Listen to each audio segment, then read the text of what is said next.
کان جریج فقیہن، ارے لوگوں ساری مصیبت جریج پر اس لیے آئی، لو کان جریج فقیہن، چونکہ جریج نے علم حاصل نہیں کیا تھا.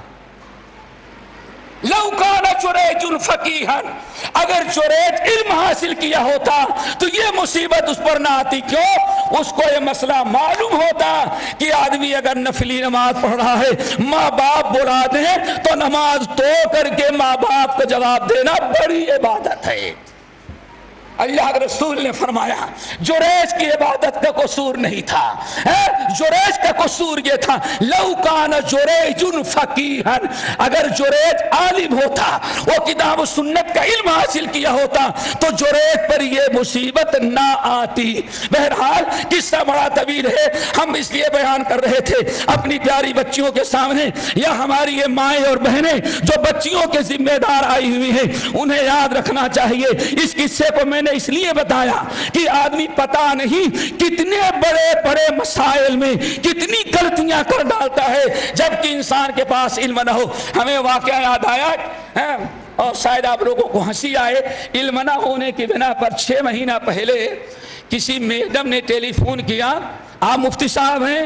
میں نے کہا نہیں مفتی تو نہیں ہوں. میں سمجھ گیا یعنی وہ کہیں سے مفتی ہوتا فتویٰ دے. آپ مفتی صاحب، میں نے مفتی تو نہیں ہے. اچھا عالم صاحب، میں نے کہا بولو کیا ہے؟ کہا ایک مسئلہ پوچھنا ہے. کیا ہے؟ میرے ہسبینڈ نے داڑھی رکھ لیا ہے. کیا رکھا ہے؟ تو کون سا قصور کیا، کون سا جرم کیا؟ لیکن جہالت ہے، یہی جہالت ہے. اسے خوش ہونا تھا کہ میرے شوہر نے لاکھوں نبیوں کی سنت پر عمل کر لیا. میں نے کہا تو کیا کیا؟ اچھا کیا. کہا کیسے اچھا کیا؟ میں نے کہا نبی کی سنت پر عمل کے لیے اس نے بہت اچھا کیا. اب بڑی غصہ، کہتے اچھا بھی کرو، بہت اچھا کہہ رہے. میں نے کہا واقعی بہت اچھا کیا. کہا بالکل ناجائز کیا. اللہ اکبر. کیا؟ کہا میں طلاق نامہ درج کرا کے آ گئی. اللہ اکبر. صرف جہالت، اتنی بڑی مصیبت. باپ نے لاکھوں خرچ کر کے شادی کیا ہوگا، ساس بڑی تمناؤں کے ساتھ بہو لائی ہوگی، لیکن صرف سال بھر میں وہ کورٹ میں طلاق نامہ دائر کیا، ہمیں طلاق چاہیے. میں نے پوچھا کیوں؟ کہا کہ داڑھی رکھی تو لیکن ہم سے اس نے پوچھا نہیں ہے. داڑھی رکھتا کوئی بات نہیں تھی لیکن مجھ سے پوچھنا چاہیے تھا. میں نے کہا داڑھی رکھنے میں تم سے پوچھنے کی کوئی ضرورت نہیں. تو کہتی کیا معلوم، یہ کیسا اسلام ہے کہ میرے چوائس کی کوئی قدر نہ ہو. اب چوائس کی بات آ گئی. اللہ اکبر. میرے بہنوں ایمانداری سے بتاؤ، ایمانداری سے بتاؤ، اتنی بڑی جہالت. اب کیا اس عورت کو مسلمان کوئی کہہ سکتا ہے جس نے نبی کی سنت کا انکار، نبی کی سنت کا استحداء اور طلاق صرف اس لیے لے رہی ہے کہ اس کے شوہر نے بغیر اس کی اجازت کے داڑھی رکھ لیا؟ اتنی بڑی جہالت کیوں؟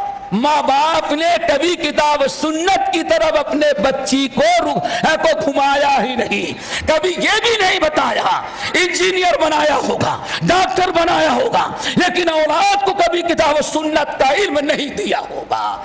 اسی لیے ہم نے کہا پتہ نہیں، ایک مثال میں نے دی، کتنی مسالے ہمارے سامنے موجود ہیں، کتنے بڑے بڑے حرام اور منکرات میں نعوذ باللہ من ذالک. ایک انسان نکاح کے، طلاق کے بہت سارے مسائل ایسے ہیں گھریلو زندگی کے جس میں مسائل نہ جاننے کی بنا پر، علم نہ ہونے کی بنا پر انسان بڑے بڑے منکرات میں مبتلا ہو جاتا ہے. اللہ تعالیٰ سے دعا کرو ہمیں جہالت سے بچائے. اسی لیے ہماری ماں بہنوں کو، ہماری بچیوں کو، ہمارے بہت سارے بھائیوں کو دعا یاد ہوگی کہ نبی علیہ السلام جن چیزوں سے پناہ مانگتے تھے 24 گھنٹے میں 10 مرتبہ، اس میں کیا تھی؟ وَمِنَ الْجَهْلِ، اللہ جہالت سے مجھے بچا رکھنا. ہر برائی، ہر فساد،